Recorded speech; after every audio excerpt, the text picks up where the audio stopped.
Well, hello and welcome back to the Pastor's Podcast. I'm Bob, joined with Matt and Todd, and we have our special guest, Leah, and we'll get to that in just a moment. We are coming to you from Comstock Park, Michigan, and Maranatha Bible Church. We normally have been going through some of the various sin and weight and vices and some common issues that Christians face. We are taking a break today because we have something very important we want to talk about as the election time is coming up in Michigan, specifically looking at the proposals that are going to be voted on, and then specifically looking at Proposal 3. We wanted to take some time to discuss this, give a good explanation of what it is, and then also how it is that we as a church and believers are able to respond. So we want to make sure we take some time out, not because we want to establish a political platform, but because this is an issue that has now crossed over into the authority of the church, sanctity of life, image of God, all of these kind of ideas. So this afternoon, we are joined with Leah Savas, and she is coming and going to give us some information regarding this proposal. And you want to tell them just a little bit about yourself, why exactly you're here? Sure. So I report on abortion for World Magazine, which is a Christian news magazine based in Asheville, North Carolina. I'm one of the only staff in Michigan, and I just happen to be the abortion beat reporter. So that's kind of my background. And we are so glad to have you at our church. It's been fun to read your articles and see your name on World Magazine headlines and all that stuff, and to have you part of our church. It's just a rich blessing to have your expertise and on an issue that is critically important. It's really a joy to have you with us, not only on the podcast, but to have you part of our body too. Thank you. you. Thank you for being here. I loved it here. So you've been here almost 2 years. Just over 1 year. Just over 1 year. Okay, Yeah. Other way. Just over 1 year. Okay. So when you say you are a beat reporter for abortion, what does that mean? So a beat is basically a topic. And so, for instance, we have an education beat. So our reporter who's on the education beat covers the education topic for World. So my topic is abortion. Sometimes I report on euthanasia, things like that. But it's been mostly abortion, especially this past year. It's been a full-time job just keeping up with everything happening since the Dobbs decision came out in June. So, if I remember correctly, aren't you putting out an article a week on this topic? Yes. Mm-hmm. Okay. Yeah, sometimes more, and I guess sometimes less if it's been a rough week, but usually once a week. So then we want to hone in specifically in Michigan. Now, you're from Michigan originally, right? And so we want to hone in on this Proposal 3, which has been called the Reproductive Freedom for All, right? Yes. And so reproductive freedom for all. So first of all, the name's a bit misleading, right? And so what we want to look at is what are some of the facts that we just need to know, the hard facts regarding this proposal from your point of view? Yeah. So the important thing to kind of know about this proposal is that it would establish a right to abortion in the state. It does couch the language of abortion within all these other reproductive related things. So it lists things like a right to, be sterilized if you want to, a right to get miscarriage treatment, and it does say a right to abortion as well, but it's kind of couched in all of these other things, even pregnancy, a right to carry a pregnancy to term. But the real purpose of the amendment is to establish a right to abortion, which is what, how people are describing it is reestablishing what we lost when Roe v. Wade was overturned in June. And that, in a lot of ways, it would kind of bring us back to what was the case under Roe v. Wade, where up until a certain point you could get abortion for any reason, but then after this point you had to have a physical or mental health reason. But in this amendment it does say it would be a right to abortion up till, I think, 24 weeks. And then after that, there would have to be allowances for life of the mother situations and also physical and mental health of the mother. So that sounds like, okay, well, so after 24 weeks, maybe I guess you won't be able to get abortions as easily. But the problem is that mental health has been really broadly defined historically. Even way back when the Roe v. Wade decision came out, the same day that decision was released, there is also the Doe v. Bolton decision, which gave a definition of mental health that included things like familial pressures, financial stress, just anxiety, things that are very broad. It's not like a mental health, like, oh, she's going to go insane or have an actual mental illness because of this. It's more of stresses and things like that. So basically, people who are opposing this amendment have pointed out how it would allow for abortion all the way through pregnancy. So that is one thing to keep in mind. And another big concern is that since there is this right to abortion, if this passes, that would invalidate existing state laws that infringe on that right. I'm using a lot of air quotes, I'm noticing. But yeah, we have a lot of laws right now in this state that restrict abortion. I printed off a bunch of them. Okay, yeah. So here's what you're referring to. The 1931 law that protects unborn life. That law could be overturned as a result of this amendment. And increased penalty for later term abortions when babies are fully formed. That law could be undone. Requiring abortion centers to satisfy the same minimum health standards as other surgical centers. That law could be undone and overturned. Babies that are born alive during an abortion procedure are protected and cared for. That law could be overturned. And there's probably 15 or 20 of those kinds of laws that could be dramatically affected by this law, or this amendment. Yeah. And the main one that the advocates of this amendment are zeroing in on is that 1931 law that protects babies from abortion from conception except to save the mother's life.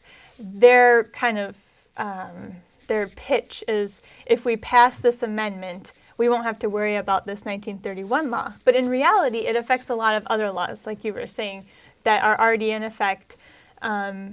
Currently, abortion is legal, I think it's up to 24 weeks for any reason in Michigan, but only afterwards for the life of the mother situations. This would change that. It would be broad mental health reasons after that. Parental consent would likely be removed as a requirement for a minor getting an abortion. The big thing, though, that abortion proponents are saying, though, they're arguing that a lot of this is just lies from the opposition. But in reality, their amendment does not list out which laws would be scrapped. So it does leave a lot of these doors open to getting rid of very common sense laws that even people who support legal abortion would say are good. Like, I think a lot of people are against parental consent laws for abortion, even though you have to consent for your child to have actual medical care in other situations. But all of this would have to be worked out in the courts afterwards, and given this, how broad it is, it's unlikely that a court would really uphold a pro-life law. So all that to say, though, at the same time, we currently have legal abortion in Michigan, which abortion at any stage is not good. So it doesn't matter how late it is. It doesn't matter how many regulations we have on it. It doesn't matter if a minor has to get permission from his or her parents. The fact that abortion is legal is a problem in and of itself. Right. So this would just kind of make that harder in the future for our state to pass a law protecting unborn life. If this passes, it would just make that very difficult because you'd have to go back through this amendment process. You'd have to amend the Constitution. And we've seen other states that, off the top of my head, I can't think of one that's passed an amendment, but I can think of a few that have had state Supreme Court rulings that have declared a right to abortion very similar to the Roe v. Wade decision that has then just made it impossible for pro-life groups in the state to do anything really to legally protect unborn babies or through the law to protect unborn babies. So that would be the situation that we would end up in, but we couldn't just look forward to a future state Supreme Court ruling that would get rid of this amendment, because this is an actual amendment. This would actually be the language of our Constitution. It wouldn't just be an interpretation. So that point right there, as you're making, just to hover over that for a minute, and I don't think people fully grasp the difference between like a law and an amendment. So what you're talking about, like we have the Constitution of the United States that governs these united 50 states, but then each state has their own individual constitution, which then governs that state. Yeah. So this to get in, it would be in the writing of our actual Constitution to say this is a constitution right that you have. Yeah. So to get that out, you would have to then, as you rightly said, go through the amendment process. So why is it so important in this instance, the difference between just having a speeding law on the books versus having an actual amendment in our Constitution? Yeah, the process is just different. It's more complicated.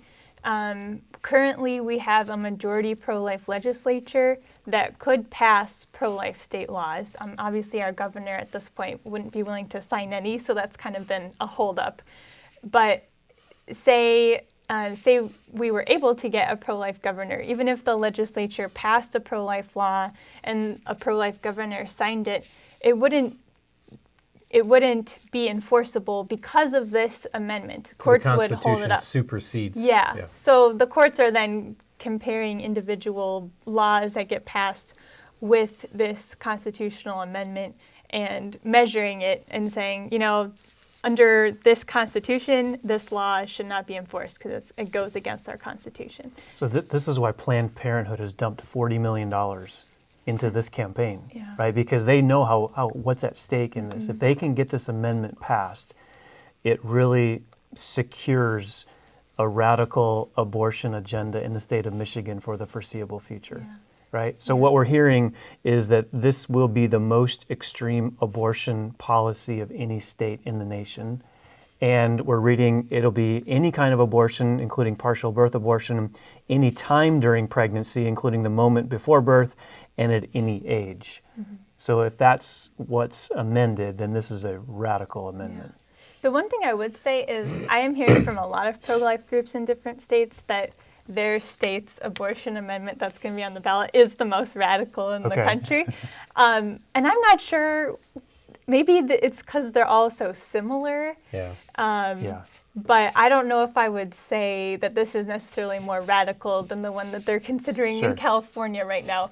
But one thing to keep in mind is, Michigan is not California, but it would put us in the category of California to have this amendment. And California has set itself up to be a major abortion destination for the whole country. With billboards even being put up in the last week or two. Yeah, like with Bible verses on them and saying, come to our state, get an abortion. So if Indiana did pass a pro-life law protecting babies from abortion with exceptions for like rape and incest and life of the mother, which rape and incest exceptions I think are unacceptable.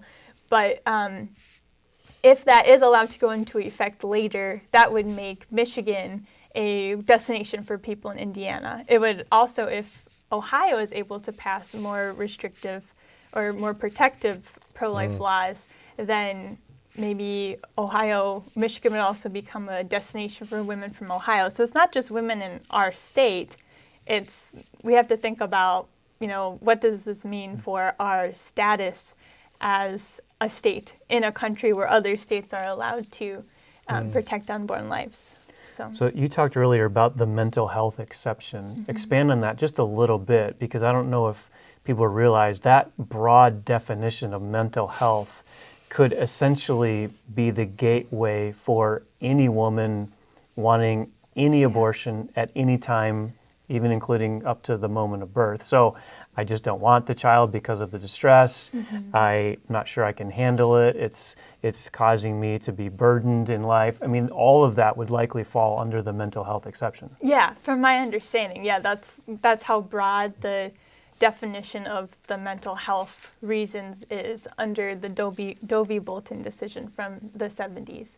And that's been pretty standard interpretation of what that means. So oftentimes you hear the life of the mother, incest, and rape, right? So I think even Christians fall into this trap of thinking 90% of the abortions are because of that. What is the actual number of abortions that are done that fall underneath life of the mother and or incest and rape? I am, to be perfectly honest, I'm terrible with remembering exact numbers, so I can't tell you exactly, but it's a very, very, very So I looked it small up yesterday. percentage. Okay, And yeah. it was... Why are you asking her the He question? knows the Because I just answer. wanted to know if I had the right information. We're talking with the expert here. Good. So, just looking at various statistics, and it's actually less than 1%. Wow. And in some more conservative cases, 0.01% actually fall underneath those three combined. And I read a little quip that said you're more likely to get eaten by a shark and never go in the ocean than you are to see a woman's life under duress from having a baby. So it's possible a tornado could bring a shark to you in the middle of Nebraska, but at the end of the day, it's more likely. So I hope that people understand that, because this is what's pushed. This is the big banner. What about a mom's life? You want the mother to die. That's what's being pushed. And while, obviously abortion is abortion across the board, I think we need to have the facts straight that the vast majority of abortions are done out of convenience. Yeah. Mm-hmm. Well, and even in life of the mother situations, in speaking with people who have been encouraged to have abortions because of a life of the mother situation, a lot of times they've realized that it's just because the doctor thinks, it seems like doctors are nervous in situations where the mother's life could be in danger. So still subjective. Yeah, so it is still kind of, there's probably an even smaller percentage of where you really actually have to do it. And I personally don't think you ever need an abortion to save the mother's life. Right. You can just induce labor. There are other solutions besides actively going in to kill the baby. Right. So even that small percentage, I think, is a lot smaller if doctors just would only see the baby as the second patient, not as an inconvenience or, as secondary to the patient who is the mother. They're both patients and they both need care. So really you're seeing a focus taken away from the child. I mean, you think of even the language of a reproductive freedom for all. It's not abortion or killing babies for all. No, it's you don't support freedom for women, or even thinking of the physical or mental health of the pregnant individual. You don't care about their health? No, of course we do. But we know that this life, this is a human life that is made in the image of God, and it's just interesting to see something that they would claim to be objective is just completely framed around subjectivity and really misleading information. Yeah. And even how I mentioned earlier that they're couching this in language of talking about miscarriage care and pregnancy and sterilization. Obviously, they are trying to muddy the waters. Right. And from my understanding, I guess I was one time approached by someone who was gathering the signatures for the petition before this was actually approved for the ballot in November. And her question, I'm trying to remember, she came up to me and my husband, Stephen, and was like, would you like to sign a petition for reproductive rights? And that's, that was pretty much all she said. She didn't say anything about abortion. I kind of wish I had stopped and asked her questions, but I was just like, no, because I knew exactly what it was. Right. But you just wonder, do people actually know what this is? Right. There's this language that's very vague and kind of hidden within all these other terms that sound good. Like, oh yeah, well, I want a right to carry my pregnancy. Oh yeah. Here's the actual wording from the amendment. This amendment would establish new individual rights to reproductive freedom, including right to make and carry out all decisions about pregnancy, such as prenatal care, childbirth, postpartum care, contraception, sterilization, abortion, miscarriage management, and infertility. Yeah. I mean, we would not want to disagree with much of that. Yeah. Right? I mean, Yeah. What woman shouldn't have the opportunity to talk about prenatal care and postpartum care? Those are important things. Yeah. Fertility Yeah. issues. Yeah. Right. But when you lump all of that in with the abortion thing, that's where it muddies the water. Yeah, exactly. And it seems, based on conversations I have, it seems as if some of the people who approved the petition or signed the petition when it was going through that process probably didn't really know what it was that they were signing. And they got a lot of signatures, but you just wonder how many of those signatures were people who actually understood what this was. So, yeah, no, that's really helpful. So guys, just the last 10 minutes or so, one of the key questions, we're taking time out of our normal, podcast and this vote's coming up on the 8th. November 8th. November 8th, and so it's really important. And I think this is a time for the church to actually be the church. And I think of Proverbs 31, 8 and 9. It says, "Open your mouth for the mute, for the rights of all the unfortunate. Open your mouth, judge righteously, and defend the rights of the afflicted and needy." Like, I don't know of anyone else who can't speak up for themselves more than a baby in the womb of a mother who is being ripped apart. And so I feel like this is a time for us to have this opportunity to shine as believers, to go out and vote, and to go out and make sure. The rest of the stuff is whatever it is, but looking at Proposal 3, this is something I think we really need to stand up for and as believers be concerned about. Yeah, I would agree. And you said it earlier at the start of the podcast, Bob, that we try to not politicize our church. Right. Our church is not built on political ideologies. Right. Our church is standing for theological realities and the glory of God and the supremacy of Christ and the sufficiency of His Word. That's what drives us as a church. We're not driven by political issues, but there are times when political issues and the authority of God's Word intersect. And we feel it's a priority at those times for us to speak up and say something. And so this is one of those issues where we believe it's necessary for the church to do all that it can to, in our power, stop what we would see as a very reprehensible practice. So getting at specifically what should we do, this podcast is coming at an appropriate time because we're only 3 weeks away from that election and that vote. And so I think it's critical for us as a church and believers to pray. I mean, we need to pray that the Lord would stop this proposal. That's right. We need to call our people and anyone else who might be listening to really ask and plead with the Lord to stop this. That's right. And then I think you mentioned voting as well. We live in a country where we have the ability to have a voice in this process. And whatever you think about the political scene and political involvement, at a minimum, you should at least thank the Lord for the privilege and opportunity that we have in this country to say. 200 plus countries. Yeah. We're pretty much, one of the few. One of the very few that can vote. So I would urge believers to go vote. Even if you don't like it and don't like the process, that's fine, but you have an opportunity to speak up, and I think you do need to be involved in the process at this point. I agree. Yeah, because we see what does Paul tell Timothy the church is the pillar and support of the truth. That's right. So, we see just clearly through Scripture, we're image bearers of God. Psalm 139. We see we are fearfully and wonderfully made. God makes all of us in our mother's womb. We are precious in the sight of God, and I appreciate you referencing. We need to help those who cannot help themselves, and like you said, who cannot help themselves more than a child in their mother's womb. Yeah. And then when you look to government and what government was given by God to do, it was to protect those who do good and then go after those who do evil. And I cannot think of someone more innocent than a child in his mother's womb. But now our government is saying, yes, you have freedom to kill these unborn children, and that is just an opposite of what government has been given by God to do. Yeah, and so on that though, I think it's helpful, right? So especially post 2020, right? We've really had to define what our spheres of influence, right? You have the home, the church, the government. And so what if somebody says, hey, wait a minute, you guys have been preaching, you got to stay in your own sphere. The government can't come in and tell the church what to do. And now the church is coming and telling the government what to do. Like, aren't you just being hypocritical? Aren't you overstepping your boundaries? How do you respond to that? I'd say no, absolutely not.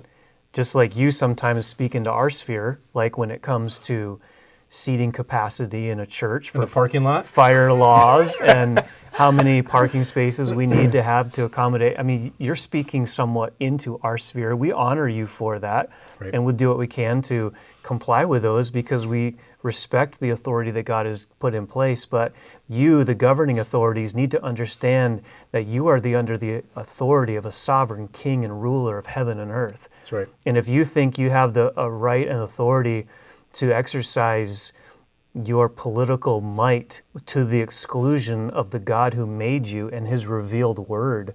That's where our job as believers is to say, time out, you are a person under that authority.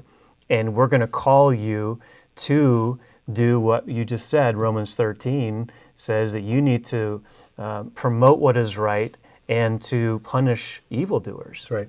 So our church has a right to speak into those things and to call rulers and authorities to submit to the one true and living God. This is what Daniel did to Nebuchadnezzar, right? He didn't just say, well, you're the king, I have no right to speak to you. What did Daniel do? Daniel called Nebuchadnezzar to acknowledge that he must submit to the Most High God. That's right.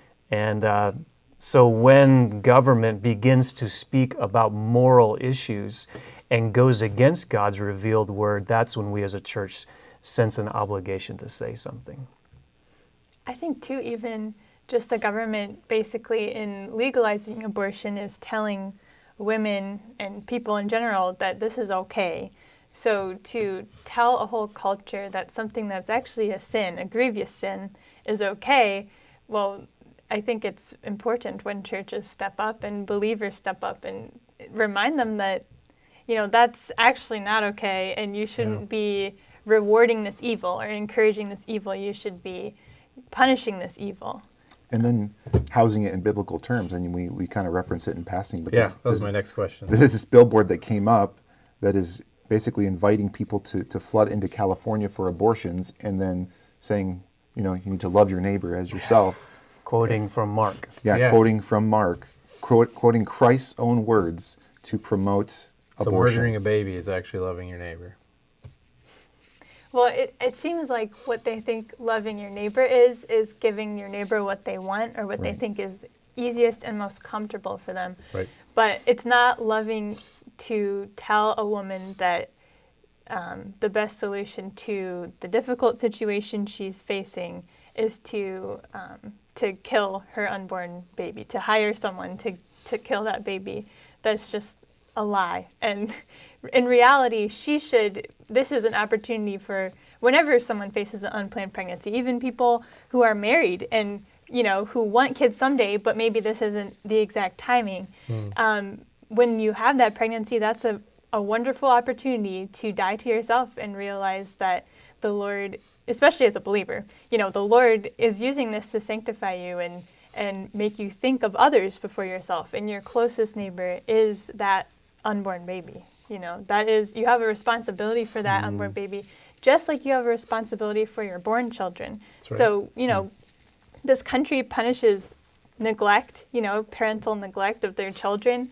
So isn't this like an even worse form of neglect to actively kill your child when it's inconvenient?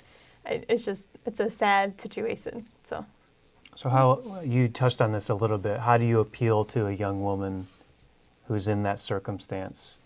What are some things what are options you can give her? How do you appeal to her to look outside of abortion as the only option?